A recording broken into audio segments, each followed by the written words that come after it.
warahmatullahi wabarakatuh. Perkenalkan, nama saya Rizky Pasha. Saya dari kelas 10-3. Di sini saya akan mempresentasikan teks anekdot. Teks anekdot adalah teks yang memaparkan cerita singkat yang menarik dan lucu dan mengesankan karena isinya berupa kritik atau sindiran terhadap kebijakan, layanan publik, perilaku penguasa, atau suatu fenomena kejadian. Struktur teks anekdot pada umumnya terdiri dari 5 bagian.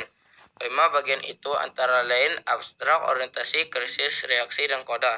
Abstrak adalah bagian di awal paragraf yang berfungsi memberi gambaran teks. Isi teks biasanya bagian ini menunjukkan awal unik yang akan ada di dalam teks. Orientasi adalah bagian yang menunjukkan awal kejadian, cerita, atau latar belakang bagaimana peristiwa terjadi. Biasanya penulis bercerita tentang detail di bagian ini.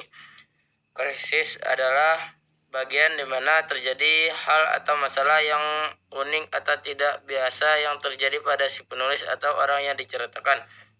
Reaksi adalah bagian bagaimana cara penulis atau orang yang ditulis menyelesaikan masalah yang timbul di bagian krisis tadi. Koda merupakan bagian akhir dari cerita unik tersebut. Bisa juga dengan memberi kesimpulan tentang kejadian yang dialami penulis atau orang yang ditulis. Ciri kebahasan teks anekdot: menggunakan kata yang menduduki fungsi keterangan waktu yang menunjukkan cerita masa lalu atau waktu lampau. Menggunakan kata seru untuk menunjukkan ekspresi terkejut, kagum, dan seterusnya. Menentukan kata-kata tertentu dan menggunakan ungkapan bahasa.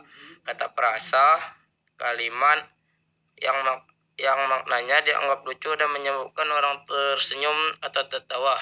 Mungkin itu saja yang bisa saya sampaikan. Kurang lebihnya saya mohon maaf. Wabillahi taufiq wal hidayah. Wassalamualaikum warahmatullahi wabarakatuh.